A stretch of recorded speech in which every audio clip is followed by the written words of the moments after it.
Truthspresso, episode 317. In a world gone bonkers. It is not, generally speaking, unruly, but fires have been started and... Where the culture is a dumpster fire. We're coming for your children. And churches have lost their way. I am really uncomfortable with the story of the crucifixion. It's time to wake up with Truthspresso. Truthspresso. Your weekly shot of truth. And now your host, Daniel Minnick.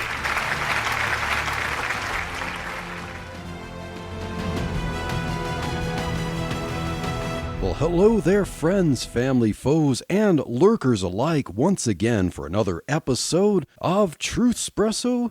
I am your host, Daniel Minnick, and this episode's probably going to be a little shorter than previous episodes. I just want to kind of do a little heart-to-heart in this episode as we talk about the devastation from the recent two hurricanes, Helene and Milton, and kind of give a little bit of a call to action. Now, of course, there's going to be a little bit of politics in this episode, kind of to whet our appetite, maybe even entertain a little bit, but this episode will ultimately lead to something that I would really like you to do. I would like all the listeners of Truthspresso to find it in their heart, if they care about those who have suffered untold damage and difficulties in these hurricanes, to consider a particular ministry, a particular recipient. I'm going to talk about this at the end of the episode.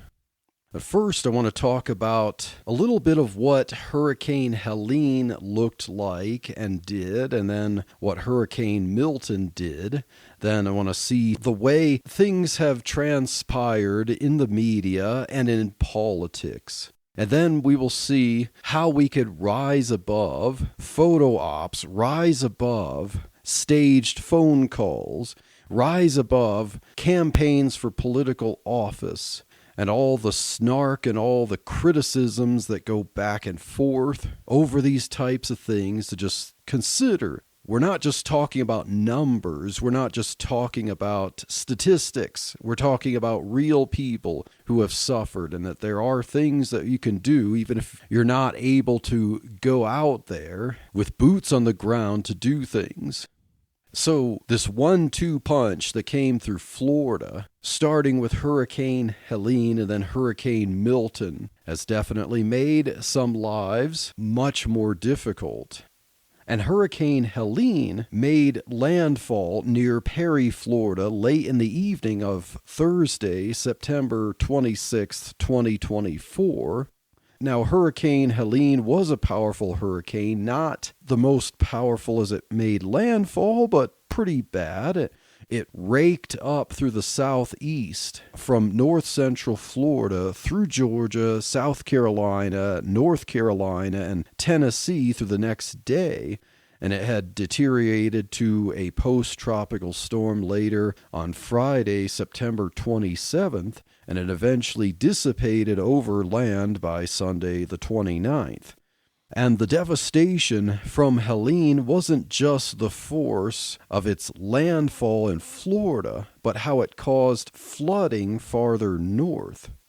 I know Governor Ron DeSantis of Florida had gotten things together pretty quickly for recovery efforts and had power restored in a lot of places about a day later. But when it came to places in North Carolina that doesn't often see hurricanes like this happen, rivers, lakes, and dams just couldn't handle the record-breaking rainfall, and torrents in the Appalachian Mountains caused water to gush down and create destructive mudslides.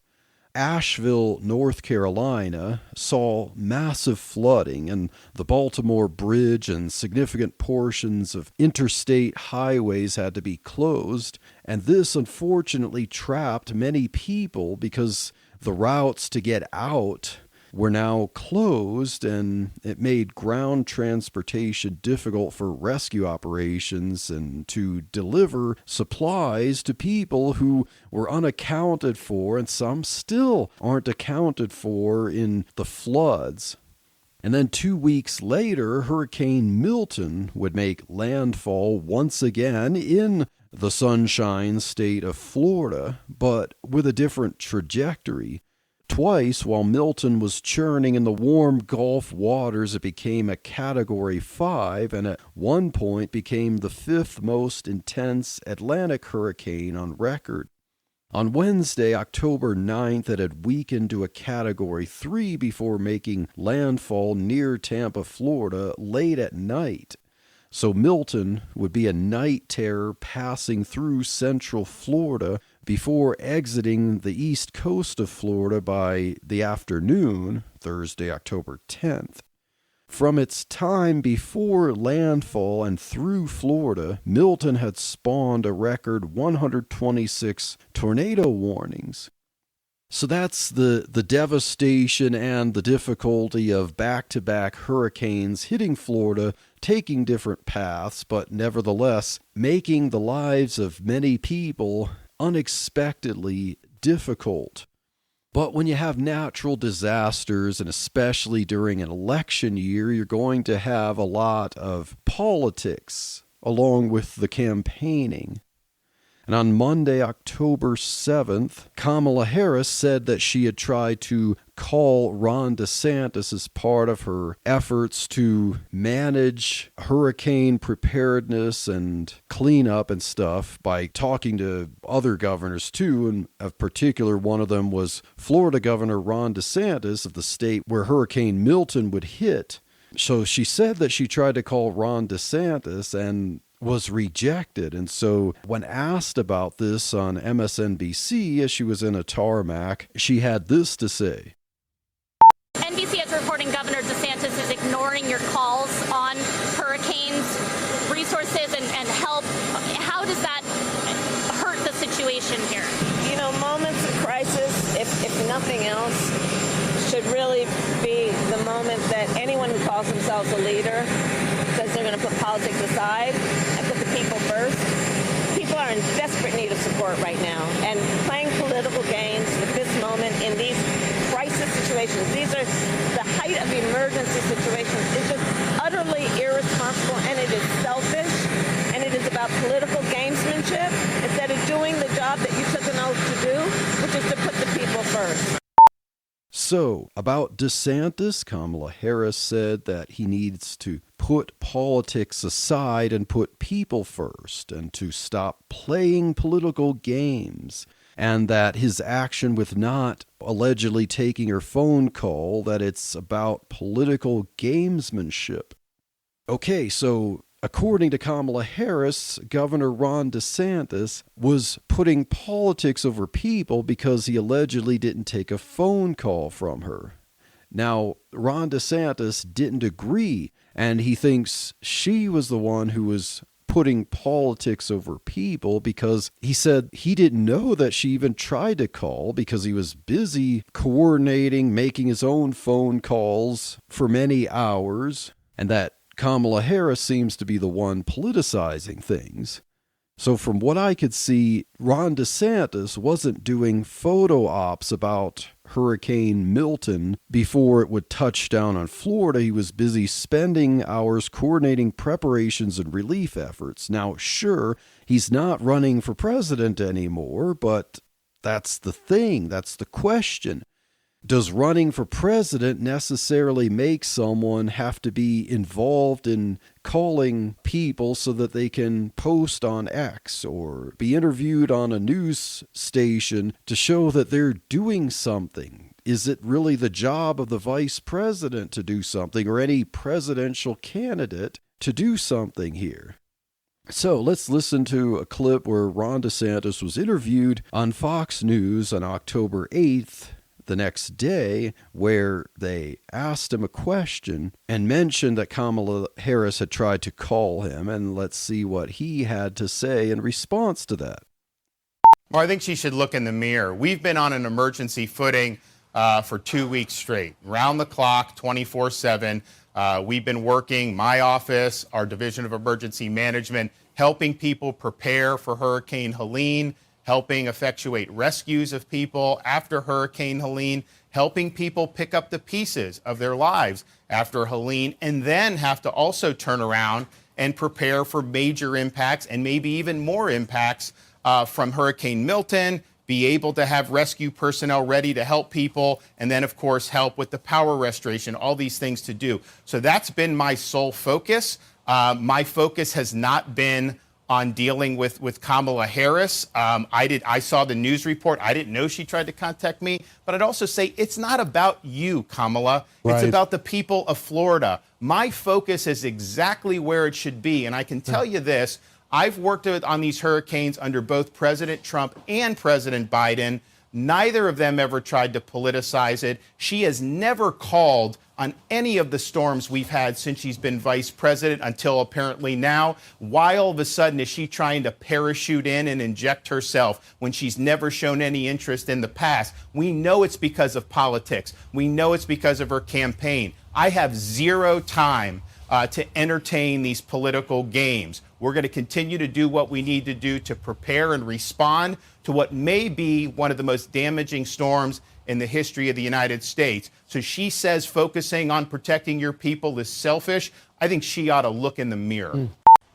So, whatever side you take in this particular dispute where each of them accuses the other of politicizing, according to optics, it does seem that Kamala Harris has more of a reason to want to do this, where Governor Ron DeSantis is just trying to be the governor. He doesn't have his sights set on obtaining a promotion in political office. And, he has the experience of this to make these statements saying that Kamala Harris had not given him phone calls before she was running for president on hurricanes on any of the other years during the Biden-Harris administration. He said, we know it's because of politics that she's now trying to call him and then getting flustered that he didn't return her call. He said, I have zero time to entertain these political games. Now, of course, one could say he did have time, obviously, to do an interview on Fox News, but I guess if his feet are put to the fire in the media to say, why didn't you take this call? Maybe that's why he had to make time to try to set the record straight in his view.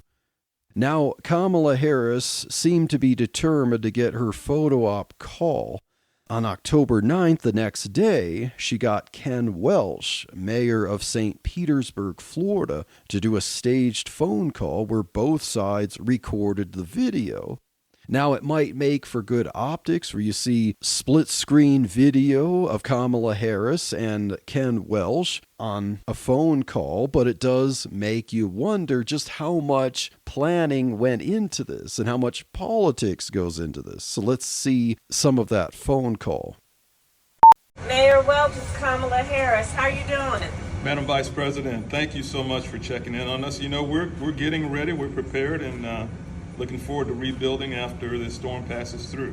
Let me just first of all thank you for just answering the call to lead in the way that you have. In a time of crisis, your folks are looking in your eyes to see something in you that lets them know everything's going to be okay. And I know that you had requested that FEMA have a full-service disaster recovery center in St. Petersburg, and that has been confirmed that has happened, and they're working with you to determine the right location. How's that coming along? Well, thank you. That makes a big difference. We did get a chance to chat with Administrator Criswell, and that's really important to St. Pete to have that full-service recovery center. The outreach from the White House and from FEMA has been excellent, and we're really going to need your help to get the city stood back up, but really appreciate your partnership, Madam Vice President. Okay, well, know that you got it, and know that you are invited to give any feedback about what you might need in real time, because you're the leadership on the ground, so you know what your folks need. Okay? We'll absolutely do that, and we appreciate your partnership. Please take care of yourself, Mayor, and I'll just stay in touch with your team. Now, if you've seen Kamala's staged phone call with Tim Walz, where they had that split screen, where there's video recording on both ends, In my opinion, this phone call eerily resembles that. And, of course, it also eerily resembles where she staged a phone call to call Joe Biden in 2020 after it was declared that he was the winner, and she said, "We did it, Joe." And there's a few other phone calls that Kamala Harris has staged, and yeah, perhaps she wanted to do something like this with Ron DeSantis, and hey, there are plenty of fans of Ron DeSantis who would consider themselves anywhere from center to right, who would seem to be constituents that Kamala Harris could say, "Hey, look, see how I'm reaching across the aisle with a controversial Republican governor here, and we had a delightful phone call showing that I'm trying to do my best to help people." That's probably what she was gunning for. Now, I can't say to know for sure if she was trying to get a staged video two-way phone call going on there, but from what I've seen of Ron DeSantis, that doesn't seem to be his style. Now, remember also Kamala Harris had that photo op on September 29th after Hurricane Helene had hit, claiming to show her on her cell phone on a briefing with the FEMA administrator about rescue operations from Hurricane Helene. And I could provide a link also to that X post on the show notes where you can look at the photo and judge for yourself. And the problem, as commenters pointed out, was that the photo looked way too staged. It appeared that the buds in Kamala Harris's ears weren't actually plugged into the phone. Now, maybe they were, and we can't tell from the resolution of the photo, but it doesn't look that way. It also appears that the paper on which she was allegedly writing notes from the briefing was blank. So it had all the earmarks, if we could use that phrase, not of Russian disinformation, but of being staged. Now, have I mentioned that I despise politics? I think I might have in the past, but for way too many politicians, especially those who have spent most of their adult lives holding some form of political office, there is far more emphasis on photo ops. It seems more important to appear to do something significant than it is to care about people and show up and do something significant. And I'm not just going to place the blame on Kamala Harris and some Democrats. There are plenty of Republicans who are like that too. Now, Kamala Harris also had that hot mic moment on Wednesday, October 9th, the same day that she had her call with Mayor Welch of St. Petersburg, Florida. During a weather interview where it appears that someone on her team was feeding her questions through an earpiece. Now, we can only suspect and deduce things, but at one point, while Ken Graham from the National Weather Service was talking, Kamala Harris started covering her mouth and then quietly said, "It's a live broadcast." And Kamala Harris kept her hands over her mouth for several seconds after that. And then when Graham finished speaking, she said, and tried to act all innocent before asking Graham her apparently fed question. I'll provide a link in the show notes to the video so you could watch it and judge for yourself. But here's a clip of that.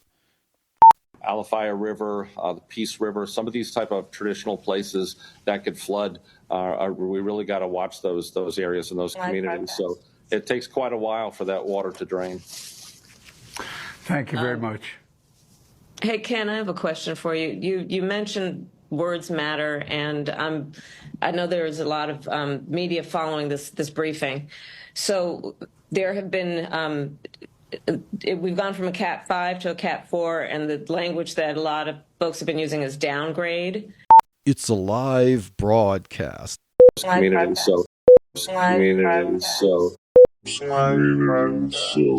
I mean, what other reason would there be for her to try to say that while someone else is talking, not intending to interrupt anyone, and in an attempt to be discreet about it? what else could that be except that someone was in her ear and that she had a microphone to cover it up and try to inform someone, probably giving her questions, to say it's a live broadcast. Maybe the sound in her ear of the person talking was a little too loud and she was afraid it would be heard. I don't know. We can only speculate, but it's kind of hard not to be conspiratorial sometimes about things that we actually see when there doesn't seem like there's any good explanation other than to have to come up with theories about things like this.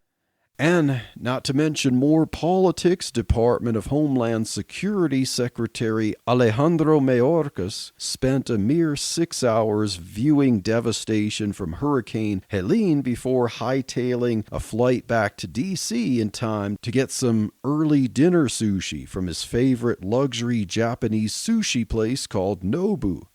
And I got this from an article on the New York Post.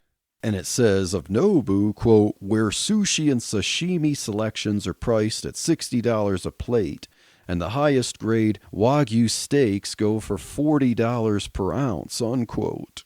So provide a link to that article in the show notes. And it also has House Speaker Mike Johnson telling the New York Post, quote, it is offensive that the secretary is wasting time eating overpriced sushi rolls at fancy restaurants when he should be working to get disaster relief out the door immediately for the people in desperate need of basic necessities, unquote.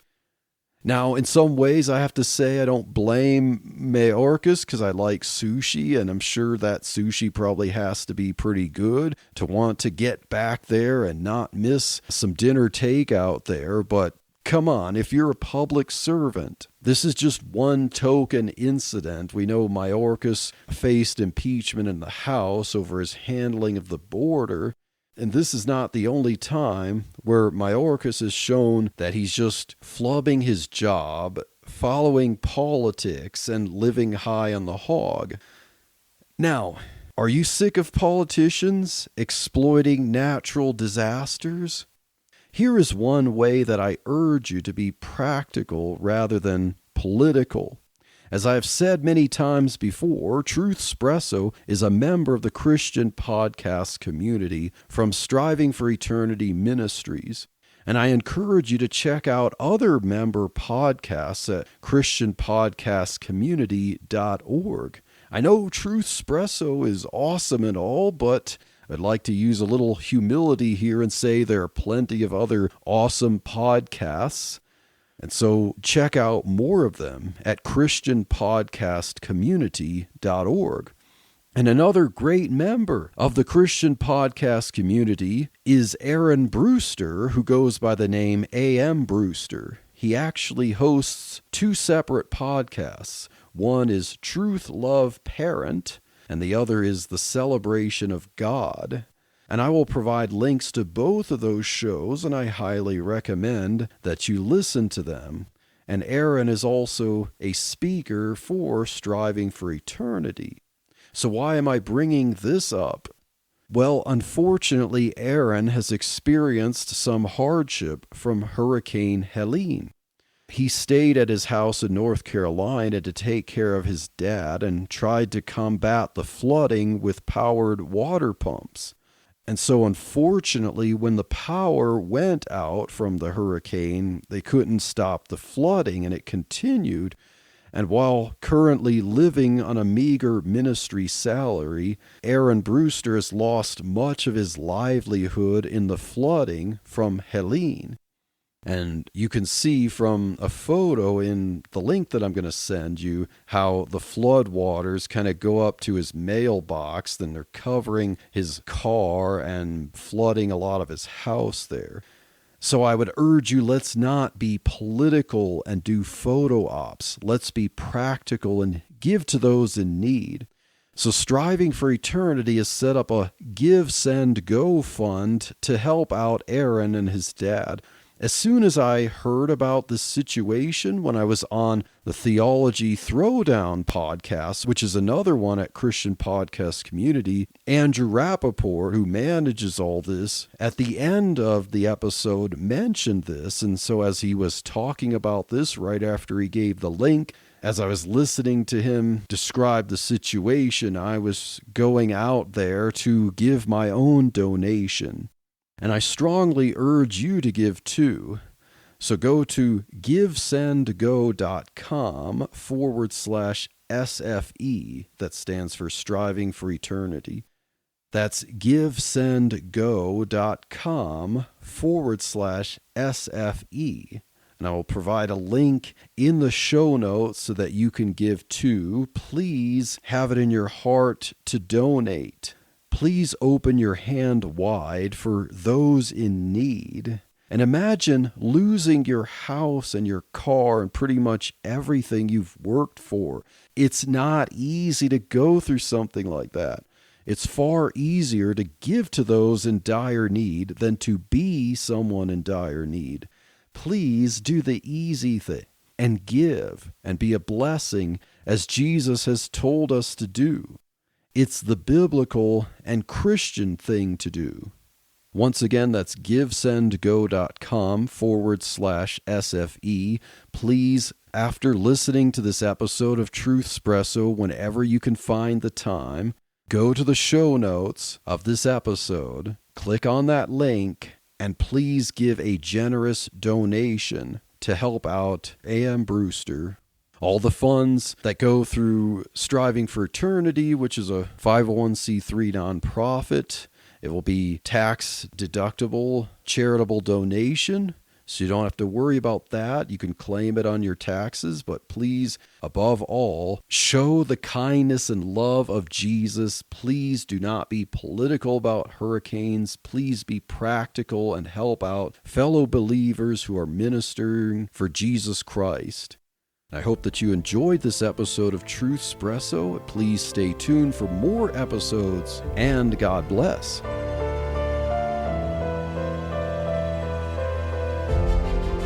Thank you for listening to this episode of Truthspresso. Be sure to subscribe and rate it on your favorite podcast app. Truthspresso is a member of the Christian Podcast Community. Check out other great faith-building shows at ChristianPodcastCommunity.org.